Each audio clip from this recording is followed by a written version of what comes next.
Work management platforms. Ugh, endless onboarding, IT bottlenecks, admin requests. But what if things were different? We found love in an open space. Monday.com is different. No lengthy onboarding. Beautiful reports in minutes. Custom workflows you can build on your own. Easy to use prompt-free AI. Huh. Turns out you can love a work management platform. Monday.com, the first work platform you'll love to use. Now streaming on Peacock. By all that's holy, Bridget Jones. Hello, old friend. Bridget Jones is back We are about to embark on an adventure. for one final chapter. Anything else I can help with? Yes. Experience every moment Do you think about what might have been? and fall in love To Bridget. all over again. It's time to live. Bridget Jones, Mad About the Boy. Streaming now only on Peacock.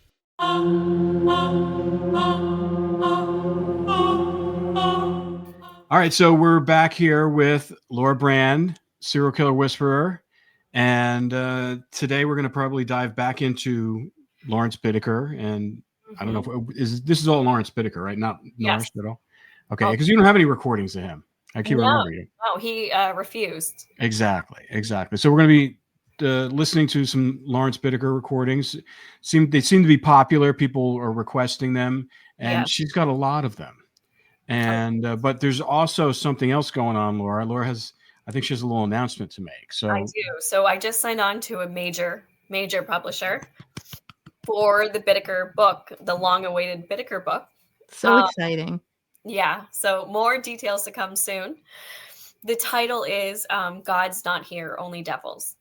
For the book. Okay. All right. So they're going to keep that title? They are. Oh, wow. That was a title I pitched, and yeah, they're keeping it. That's fantastic. That's fantastic. Yeah. That's so awesome, Laura. I mean, you've been working.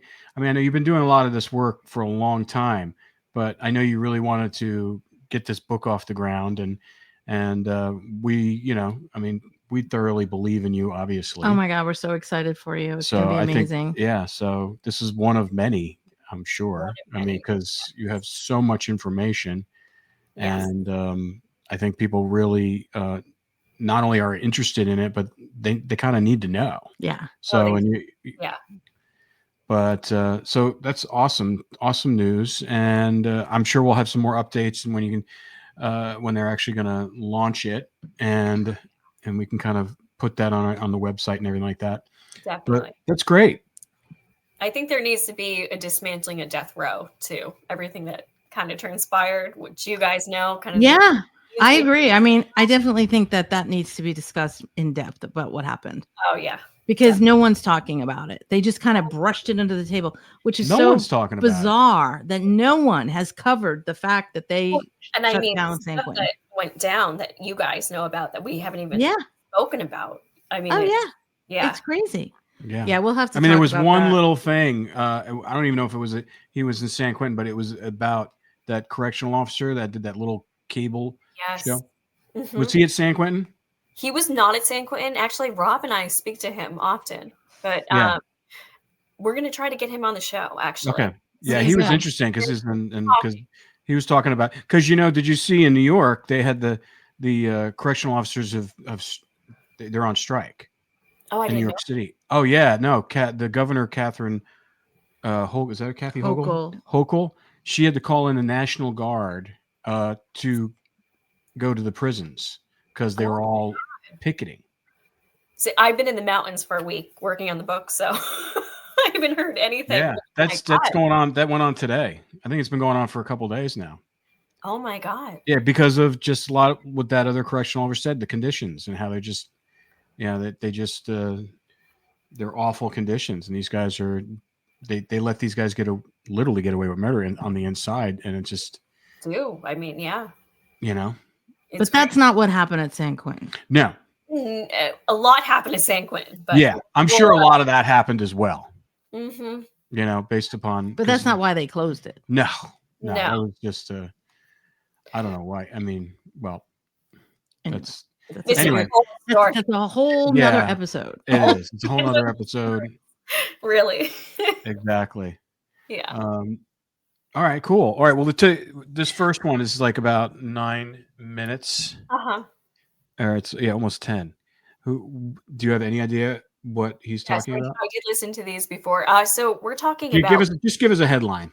we're talking about the audio tapes. Like, well, I'm actually diving into why when he first started recording, which I'm actually surprised. I find out he started recording in his teenage years. He had a tape recorder. Oh yeah, I think I remember you telling us that. Mhm. Oh, okay. All right, Hmm. cool.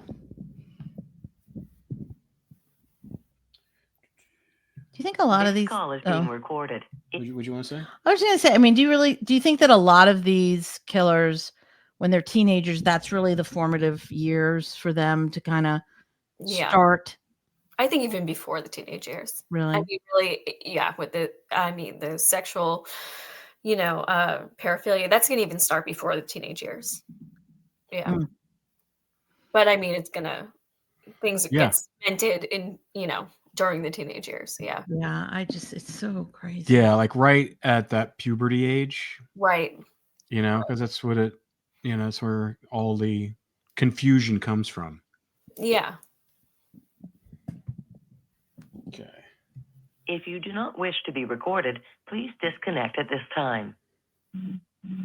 Thank you for using Global Tel Link. Hey. Hey, seems like medical staff is stealing my pain meds. What?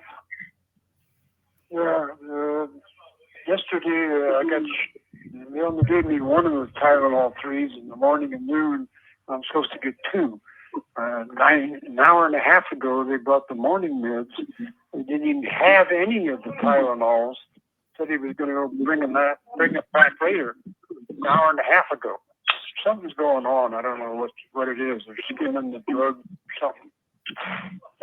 We should just ask for them again. Huh? Ask for them again. Say again? I said ask for them again. Well, the med nurse only comes in to deliver meds 3 times a day. I got no access to them. Fortunately, my cheer officer knows what I'm supposed to be doing, so I can probably get him. He's a real nice guy.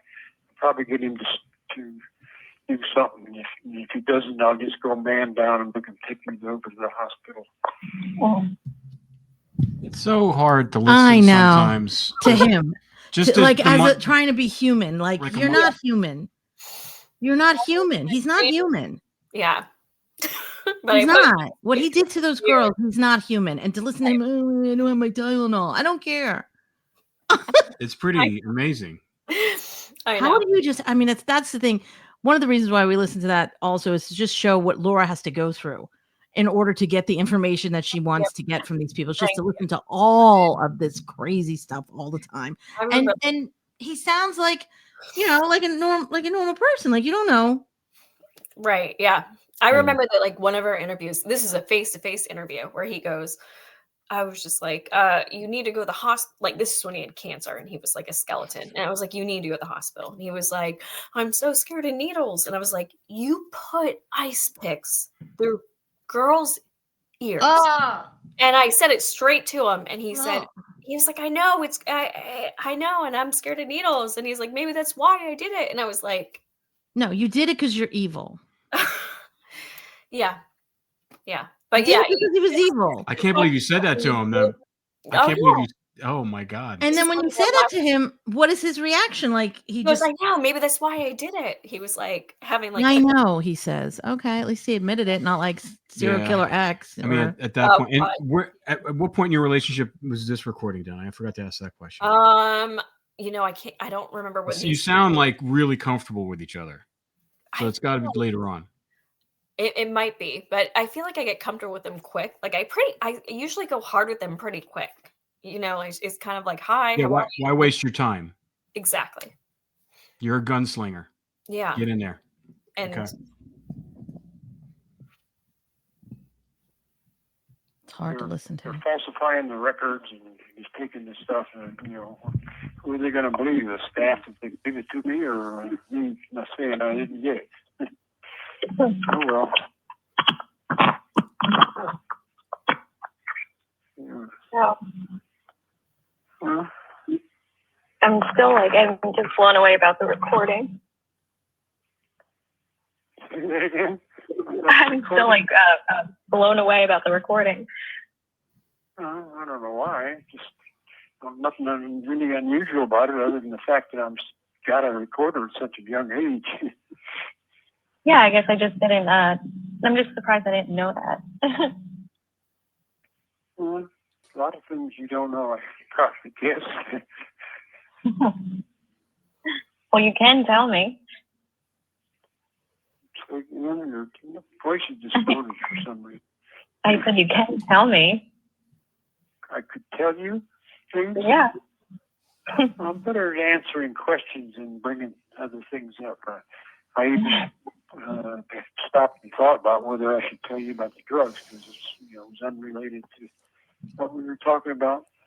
I'm not a blabbermouth. I just don't talk for absolutely no reason at all. I know, it's just a huge key, because when you look at the progression of everything, and then you find out there was like, you were doing this in teenage years, you start to really see like a psychological progression of stuff. You start to get like the bigger picture of everything. I don't think I did, but whatever. Well, you said you would play, like you record conversations, then play it back for the people, right? It was just something that seemed like it might be fun, and it was to a certain extent. It's unusual because I had that at such a young age. If it had been later, this sort of thing probably never would have happened. Do you think he's like playing coy? He's not connecting the two. He's definitely playing coy. I mean, because it's just like it's the big key into your psychopathy, right? Exactly.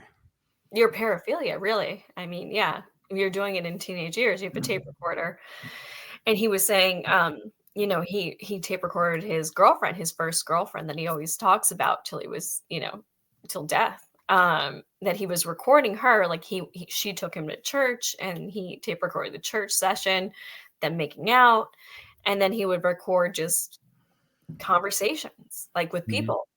And I was trying to explore that, like, you don't see the connection, you don't see that there's a progression right here, and he's playing coy, obviously, because clearly there's a progression. Yeah. Until he does, yeah. I mean, because he sits there and he's like pretends like he can't hear you, and then he answers your question right away.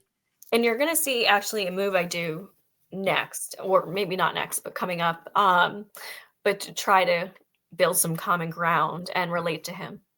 But why do you think he was recording them? What was the reason for it? We explore that a little bit more in the conversation. Okay. Like, why are you doing this type of thing? He doesn't really give too much of an answer. But obviously this is the start of his paraphilia. I mean, he's talking about when he was 16 years old doing, this is the start of it. And, why do we record anything? Exactly. That's the real question. Why do we record anything? And the real answer is, to keep it or to share it with others. And look at what he did. Or not only to share, but to relive it. Exactly.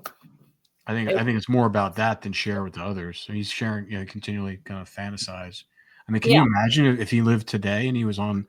I mean, like he'd be using phones and maybe be crazy. Oh yeah, having like those So little scary recorders and stuff. Yeah, I know. Mm-hmm. That would be crazy. What's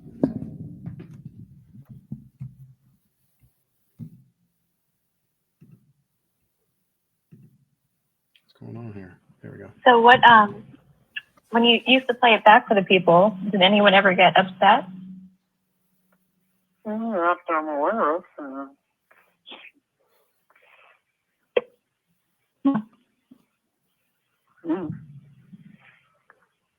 Yeah, fascinating. I said it's very fascinating. Once more. I said it's very fascinating. Oh, fascinating? Well, I don't know about fascinating. It's different. Yeah. Like I say, not many kids that age had a tape recorder, so they might be doing who knows what with it. How did you get it? Was it a gift? Did you buy it? I worked as a paper boy for a while, delivering papers, and they would take out so much and put it in a savings account, and when they paid me off each week or month or whatever, month probably, and eventually when they sort of fired me or just get too old or whatever it was, I had something over $100 in that account, so I just said, well, I was just preoccupied with the recorder at the time, so I went out and bought one. Why did you want one? I don't remember. I mean, we were talking about I'm 16 years old or something. I don't remember what I was thinking about in those days. Right. And, it's also fascinating. What? Didn't seem unreasonable. I had nothing, I guess, pressing onto my mind that I wanted it elsewhere at the time or otherwise. So, never thought of it as a big thing other than, like I say, not many young kids had the tape recorder back in those days.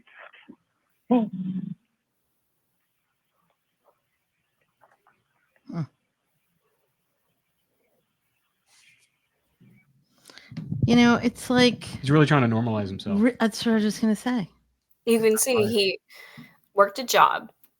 Paperboy. He bought it. He wanted it. Yeah.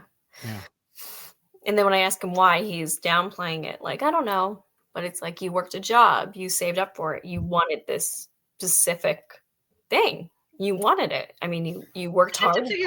What year was this? Probably around 60s. Oh, God.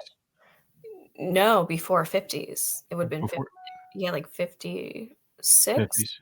Yeah, around there. He Yeah. was born in 1940. Mm-hmm. So this is in the 50s. Nobody had tape recorders. It was a novelty, yeah. Yeah. So he saved up. Where did he even think to get one? Like, where would that even come from? I guess his soul is here. But what's interesting is I think he didn't really, I don't think he discovered what he could actually use it for until he started using it. He started using it and then like, oh, wow, I can spy on people. I can record them without them knowing. I could be doing something, kissing my girlfriend or being with my girlfriend and she won't know. I have something that they don't know about. This is exactly like part of the deviance. Right here. And you hear him start to close up right here. You see how he gets kind of cagey, coyish, like, I don't know. Right. Where, you'll see my next move for this type of thing. Okay. When they start to do this type of nonsense, really. Yeah, it's just, they're clamming up. They're clamming up. This is where, you're like, okay, this is where I got to break down the walls a little bit. Yeah. And you'll see what I do for that. Okay. It's funny. No, I just had a thought. I had one as a little girl. Now that I think about it. Say that again? I had one as a child, as a little girl. You had one? Yeah, and it was a spy one. It was from a movie where she was like, I think she was like a kid detective or something, and I wanted one, and I got one. Yeah. I'm not that weird. It is funny when you look at your childhood and what you grow up. You're pretty weird too. I am weird. Don't bother me any. That is fun. Now that I'm thinking about it, I did the same thing. I actually used to record conversations because it had a extended mic, and I would go around and spy and record. You should have made a shotgun mic. Now I'm an adult doing the same thing as a private investigator. You figure, yeah. You're just basically a nosy person, huh? Yeah. It's true.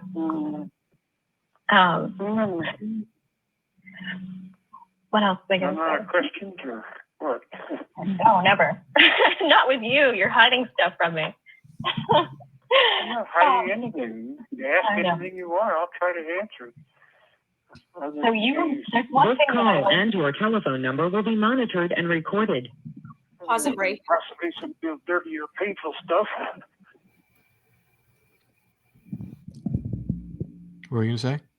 I was gonna say pause it right there. Well, you see how quickly I try Oh to yeah. Oh yeah. Like Yeah. you became his buddy. Yeah. Oh, I had one as a kid too. I actually did. I actually did. I'm sure you did. I mean, it was very authentic. It was And, from you know- Home Alone. Remember those Home Alone? Like Yeah. those. Yeah, that was the one I had, and I was thinking back. I was like, oh, I had one too. Yeah, but that was in the 90s, and he's talking about the 50s. Right. But I mean, Right? it was But, a yeah. way to normalize it for him to say, you know what, it's I had one too. It's cool, And then he was like, "Oh, so you were weird like me?" Exactly. And you're like, "Yeah, I'm like you.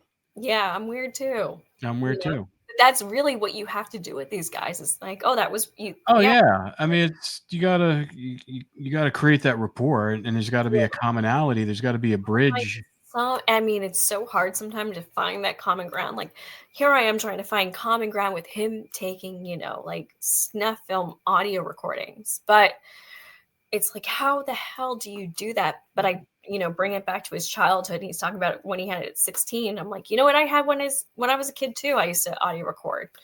You have to like kind of bring it back to, ground level, like ground zero, when they're kids, and be like, okay, here's some commonality, and you've got to kind of build from that. As crazy or as weird as it seems, you've got to kind of build from that childhood from there. So And it's weird. It's weird. Like all the people that we've spoken to, the people and the serial killers that you're working with, and we had them on there. It's like when they start talking about their childhood, it's like their voices get very kind of and like a whisper. He gets very whispery, and he gets very meek. Yeah. There's a meekness to it. And I think I've noticed that with all of them too. Yeah. And I'll ask a lot of them now too is what was your favorite fairy tale, or what was like your favorite childhood story? Yeah. I know you said, and Alice in Wonderland. That's what got him going. That's what got him, and I worked it with a lot of the others, and it actually has given me a lot of insight into the other ones too. Mhm. I think with Ing, he was like, oh, the one where the two people fell in love and he murdered her, and I was like, okay. You're like, oh yeah, you know it well. But yeah, it's given me a lot of insight into a lot of them, because I mean that's kind of like their first thing as a child you remember back to. Oh yeah, so those absolutely. type of questions into their childhood, they might seem like even from my questionnaire, they might seem like basic questions, but it's really like I'm trying to probe that childlike mind, because that's where this is all starting from. This is yeah. Oh yeah. And as a man, I mean, like they all do it. I mean, they're always like, we're always transported back to our childhood. Like you can have a reference, or you see something, or you see someone that looks like someone that you knew when you were little, right? Or something that kind of you didn't like or triggered you or something like that. You can easily be transported. It's so true. And like the first chapter, my book with, when I sat down with Bittaker, what is called We're All Mad Here. And it's because I use that, technique of I saw into his verbiage, and I got to see, it's Alice in Wonderland. And I started talking about Alice in Wonderland, and it broke him open. And I found out his favorite song was White Rabbit, just from like, diving into that. And that's not by accident. I mean, this is from his childhood. So I kept going. And actually, within this tape, you're going to see me with my next question. I start going with his childhood. And I go into something which we've actually talked about, the tool salesman that I've always tried to explore with him, that lived down the street from him. Oh yeah, in Florida. Yeah. That's But he says nothing happened. He says nothing happened, but one of my letters to him, I said, did he ever sexually abuse you? And it was the first time he sent me pages and pages back. Like usually he just wrote like a paragraph or a page back. That was the first time when I said to him, I go, it's okay. I already know he sexually abused you. Oh, okay. So the first time I got pages and pages back from him. He's never admitted it, but just from his responses and the response you're going to see in this next part, actually, says a lot.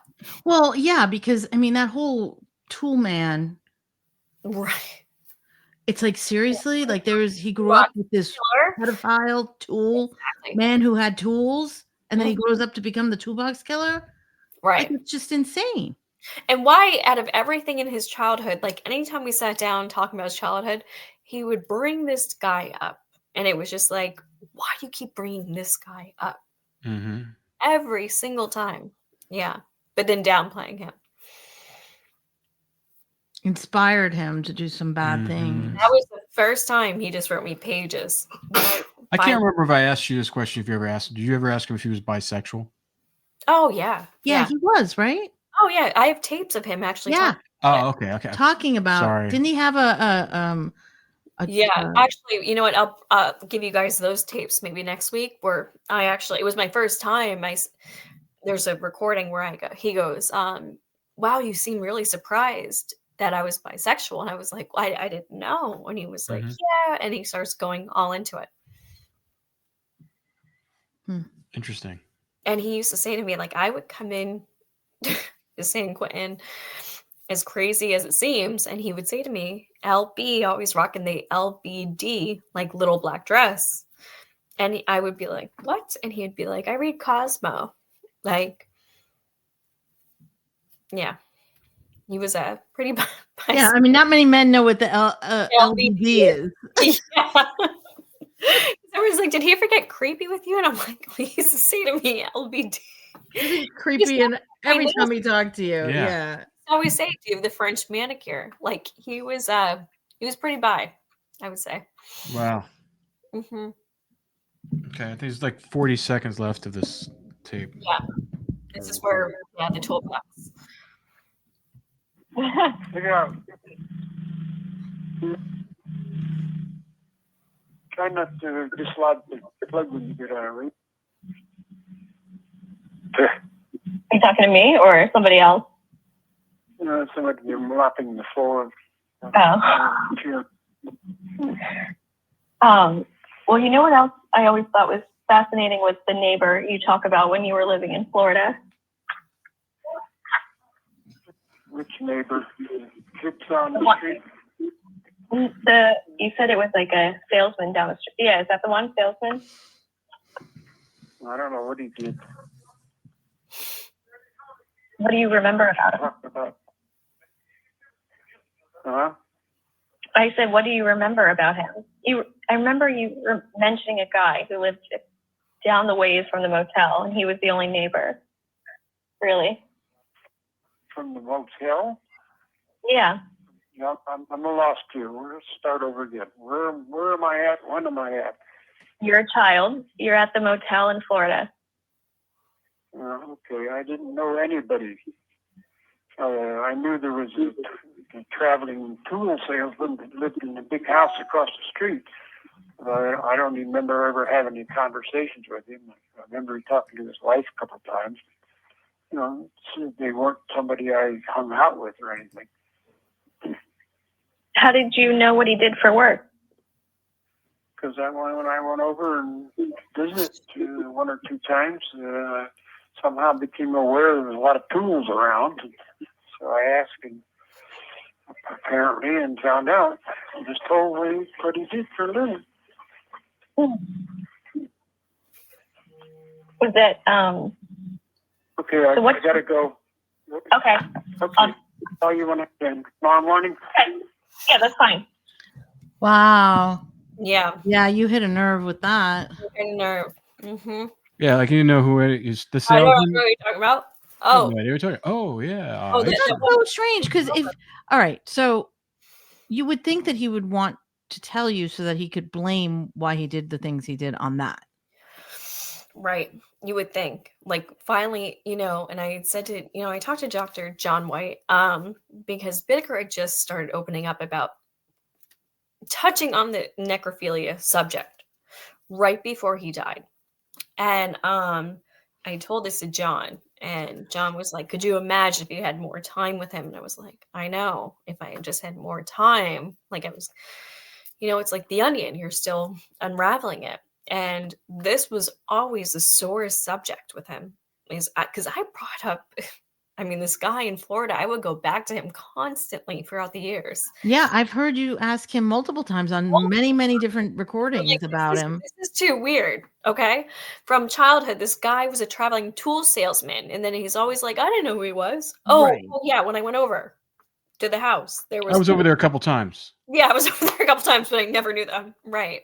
How old was he around that time? God, he would have been pretty young. He would have been 8, 9, 10. Ooh. They were at that motel for. So he grew up in a motel too. That's why he was so comfortable living at the Scott Motel, because he grew up in. I've always thought that too. Yeah, you grew up in a motel. Yep, and it actually looks a lot like the Scott Motel. I was going to ask, because those motels in Florida, they do look similar. I actually do have a pic. He did give me a picture of the one in Florida. Yeah, it's crazy. So if he was bi, why couldn't he just be bi or be gay or whatever? Who cares? Different times back then. Well, in the 70s, no one cared.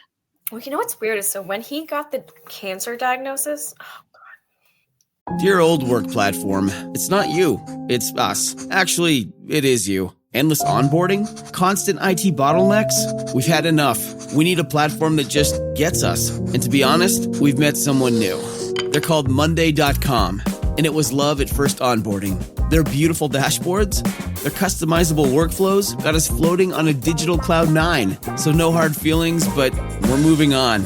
Monday.com, the first work platform you'll love to use. This episode is brought to you by State Farm. From your morning podcast to your afternoon playlist, State Farm knows you personalize your entire day. And that's why State Farm helps you personalize your insurance with the State Farm Personal Price Plan. It offers coverage options that help protect what you care about most at an affordable price just for you. Like a good neighbor, State Farm is there. Prices vary by state. Options selected by customer. Availability and eligibility may vary. You know what's smart? Enjoying a fresh gourmet meal at home that you didn't have to cook. Meet Factor, your loophole in the laws of mealtime. Chef-crafted meals delivered with a tap, ready in just 2 minutes. You know what's even smarter? Treating yourself without cheating your goals. Factor is dietitian approved, chef prepared, and you plated. Pretty smart, huh? Refresh your routine and eat smart with Factor. Learn more at factormeals.com. So good, so good, so good. Get ready, because it's time to save at your Nordstrom Rack store. Now through February 23rd, take an extra 40% off red tag clearance boots, jackets, and sweaters. We're talking the best cold weather styles from Vince, Cole Haan, Sam Edelman, and more. All on sale for even less. All sales final. You never know what you'll find, but you know it's gonna be so good. Great brands, great prices. That's why you rack. Always gone. When he got the cancer diagnosis, I was like, he had called me and he's panicked and everything. And I was like, if there's anything you haven't told me, you got to tell me. We only have a short time. I'm flying out there, whatever. He had said to me, one of the first things, like he just started spitting stuff out to me. And one of the things he spit out to me, he goes, I'm not really gay. And I was like, what do you mean? And he was like, I just wanted to be liked. I just wanted to be liked. And I was like, so you engaged in that kind of behavior to be liked? And he was like, yeah. He was like, I'm attracted to women. He was like, but I wanted to be liked. That was like one of the first things he spewed out to me. I can't even say the second thing, honestly, on this channel. Yeah, okay. Yeah, that's all right. Mm-hmm. You can tell me after. You can tell. Yeah, you can tell. I don't even know if you guys would really. That's true. Maybe we don't want to. Maybe we don't want to. I don't think so. That's true. I don't even know. I honestly don't even know if I can put it in the book. It's that crazy. It's that bad. That bad. Yeah. Oh. Mm-hmm. It's so sick and twisted. It'd be interesting if you had his brain and they could Well, it's interesting that figure out what the wiring is in that brain. Do you think if he didn't have cancer, though, if he didn't have cancer, that he would be so forthcoming and knowing the immediacy? Already spewing stuff out. He gave up he gave up the bodies 2 years before cancer. You got to remember. So he was already like opening up. The cancer just kind of accelerated everything, but we only had, God, from when he actually found out from the cancer, we only had, what was it, 4 months together? Wow. I mean, I flew out there, we had like 4 months, but he was giving up everything even before that. He was finally had come to a place where he was ready to just talk and tell. And I mean, he had said to me, don't publish the book and everything until I die. And I said, fine. And then he actually wrote the foreword to the book too. Because he was just like, I think it's time for just the truth to finally come out. And, that's why he gave me the discovery and everything. And that's when, Pandora's box was opened with Knott's Berry Farm and Gretchen and just freaking everything from that time. Yeah. It's just too bad we don't know who those victims are in Knott's Berry Farm. Yeah. Because, I had gotten like these documents. I mean, it was just kind of a storm all at once. Everything was like coming out, and then he got sick, and it just happened so fast with everything. Can you do me a favor? Remember that piece of evidence you gave me with the Knott's Berry Farm? Can you send it to me again? Because I just realized that we have that one detective at sheriff's that we're working with right now. For the other. Oh. For the SUF thing. I mean, I have multiple. I have it Send me everything you have, and we'll see. He can go look for it because he's a homicide detective. I mean, the other person I sent it to is not a homicide detective. So. Did he look into Gretchen as well? Yeah, that'd be great. Yeah, yeah, that's interesting. Just realized that. What was his name again? We have it. Yeah, I have it. Yeah, I'm still waiting to hear back if McEwen will talk to us. Well, actually, you talked to him. Didn't he talk to you? No, not yet. Who did? Anyway, I'm spacing here. We talked. Yeah. So this next recording, what? This is me calling him out a little bit. Okay. Is it the same time period? Yeah. Okay.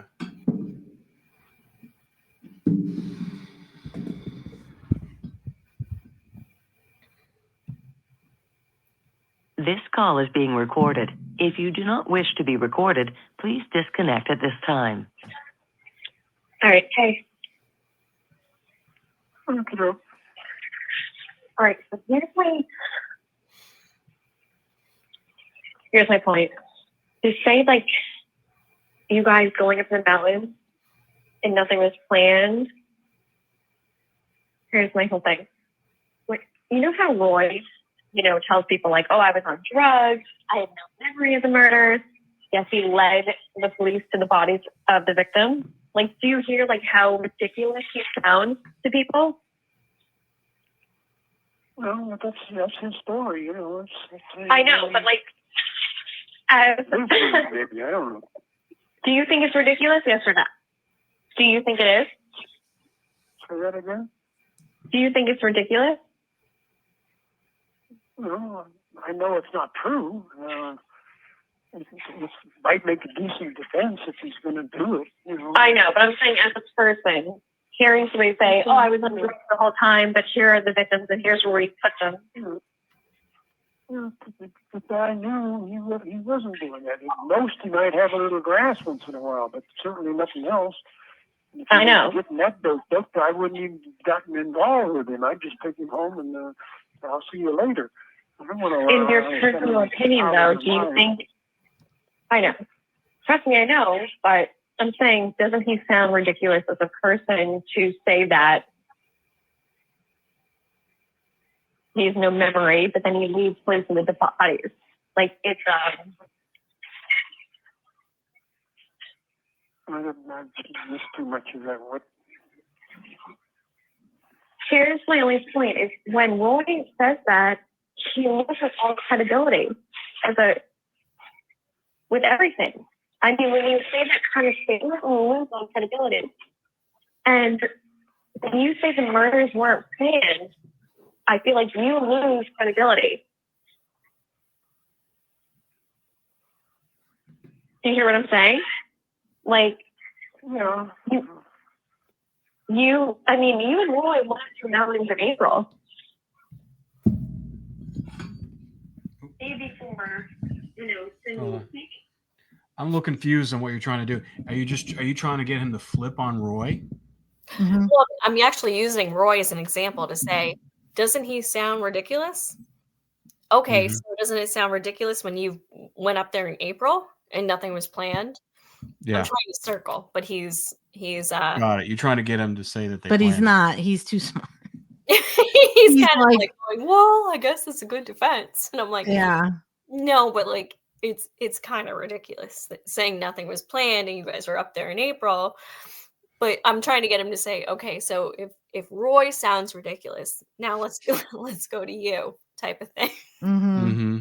Let's look at these statements. I mean, Roy led him to the bodies. Roy is saying he was on drugs, and then he does admit, he goes, no, we were just on a little bit of grass. Okay, that's one thing. Okay, so let's go back to it. So nothing was planned, but you guys are up there in April. That's where I'm like kind of like leading. Yeah. But I think, yeah, right. He's smart enough to Yeah, I guess he wasn't willing to divulge that at this point. Yeah. You know. He's smart enough to just play dumb. Yeah. I mean, I keep charging at him though. Okay.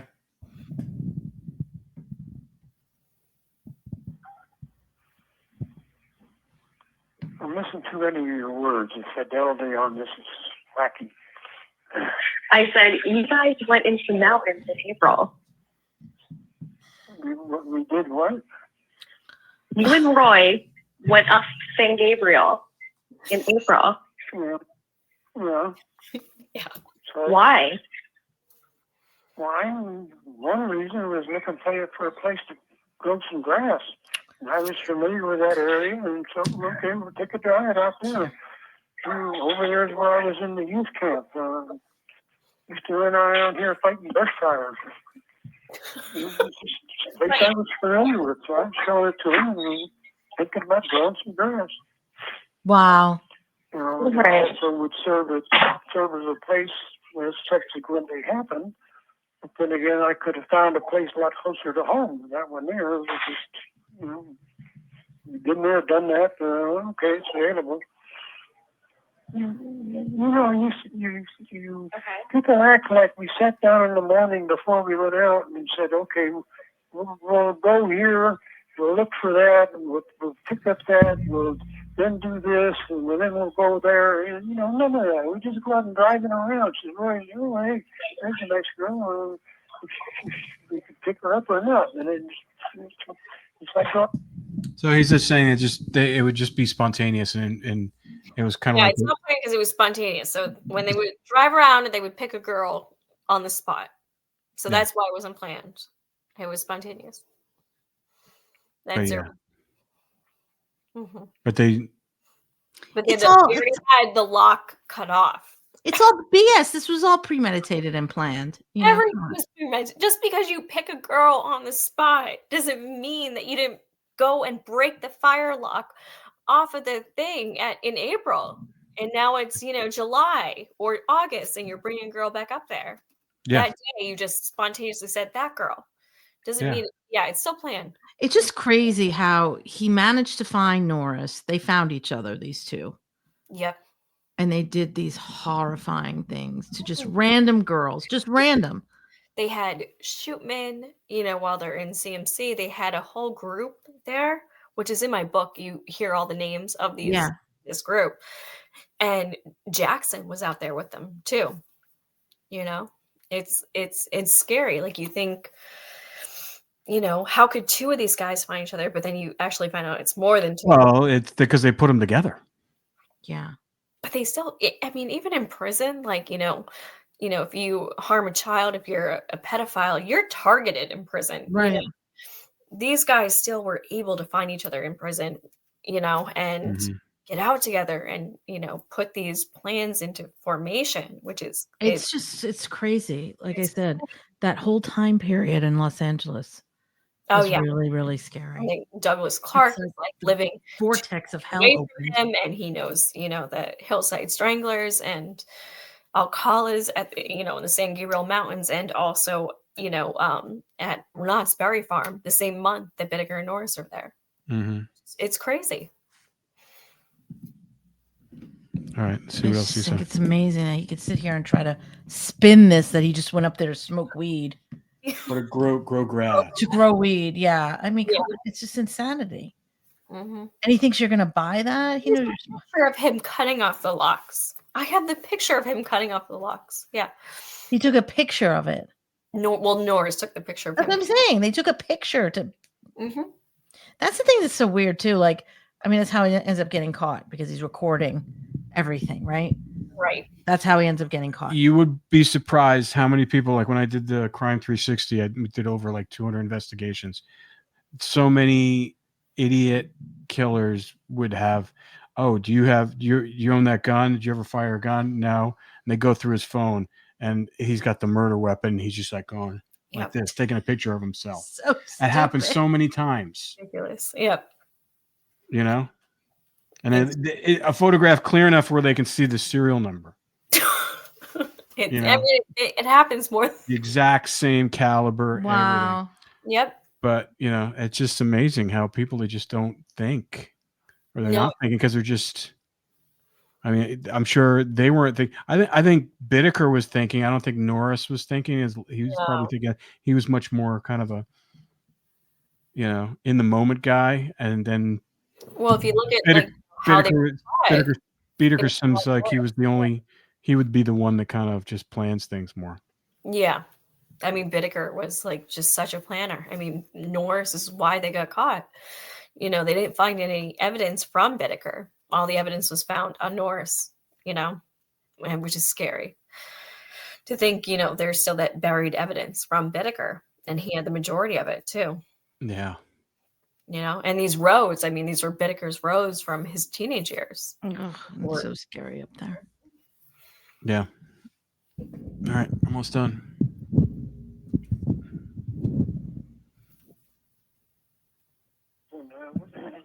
I'm innocently taking her home with no idea of doing anything at all. Next thing I know, I snatched her out of the passenger seat into the back. Then he's going to blame it on me later. He has no control over his impulses. He's just going to do things. So panning wouldn't be any good with him. Anyway.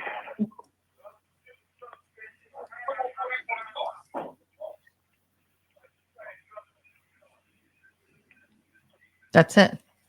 No. Yeah. Got some more questions, Lindy? I feel like you're blame shifting Roy right now.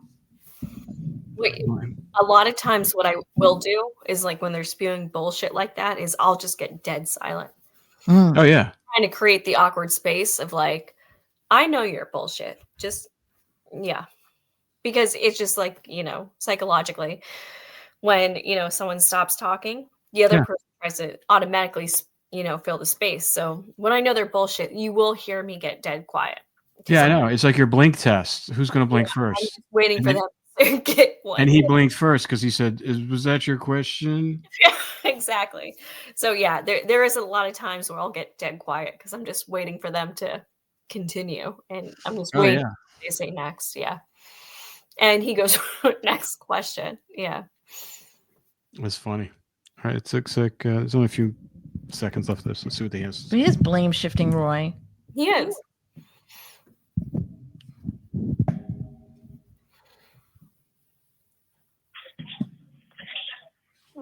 Say that again. Who's blame shifting role?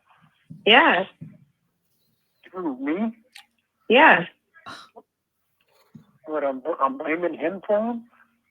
Yeah. But if he, okay, let's say this. Let's say I didn't know him, and he wasn't hanging around him. I didn't do it before that, so why would I do it if he wasn't around later on? He was out there with Joe Jackson doing stuff and getting caught. I wasn't involved in anything. Why did you go to Joe? Because I wasn't available. Did you ever hurt somebody before Roy? Did I? Yeah. No. Larry? right. This call has been recorded. Just lie. What an interesting ending. Larry. Yep. Did he ever admit it? What, that he hurt some? Oh, yeah. I actually have it on tape. I do have it on tape. Oh, I want to hear But, that. I knew he was lying because he paused. Of course, we know he's lying. We know he. But hurt it's interesting. people, but I didn't know if he ever admitted it. Oh yeah, I have it on tape. We can play that next week. And do you see how quickly he throws Joe Jackson right under? Oh, yeah. Yeah. Yeah. Because he wants to put. Is he really going to hang on to the fact that he's innocent? It's just so crazy. Well, that's the thing. It's like in one of my tapes, like he's him, Douglas Clark. They all just like pretend they're innocent. Serial killer X. You got to give it to him. He admits it. He actually, He's like, I do it. I do it again. Yeah. Like he doesn't. I should write like I encounter so many different types. Like I'll encounter a serial killer X, which I call a bragger. I should really like write them all out. Well, wait, don't say that yet. I'm going to talk after. Yeah. Cut this part out. Yeah. All right. So next week I want to hear him admit it. Yes, you'll hear it. Yeah. It's just amazing that he's going to blame Joe Roy Jackson and Roy. They were doing it without him. Right? They didn't have that in common, all three of these people. No, the prosecution. It was them. And it's just like, yeah. Wow. And then in another tape saying, I was doing it before them. What I loved is the tempo of his speech sped up when he started, like, he's switching to blame shifting those guys. Mm-hmm. Yep. It was like, because he was like talking real slow and he goes, no. Then they did this. And with Joe Jackson, it was like, you get like a burst of energy. Yeah, exactly. Like, no way. There to grow some grass. By the way, it was just, Jackson and him. I'm like, Larry, there's you just sent me the picture of you cutting off the locks. I know. It's insane. It's insane. And then I have the audio tape of him admitting 2 more victims. All right, that's what we want to listen to. I want to hear that. Mm-hmm. All right, Laura, it's always a pleasure.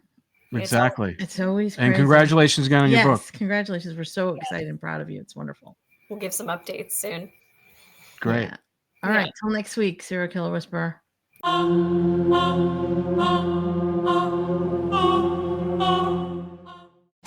If you're a maintenance supervisor for a commercial property, you've had to deal with everything from leaky faucets to flickering light bulbs. But nothing's worse than that ancient boiler that's lived in the building since the day it was built, 50 years ago. It's enough to make anyone lose their cool. That's where Grainger comes in. With industrial-grade products and dependable fast delivery, Grainger can help with any challenge, from worn-out components to everyday necessities. Call, click Grainger.com, or just stop by. Grainger, for the ones who get it done.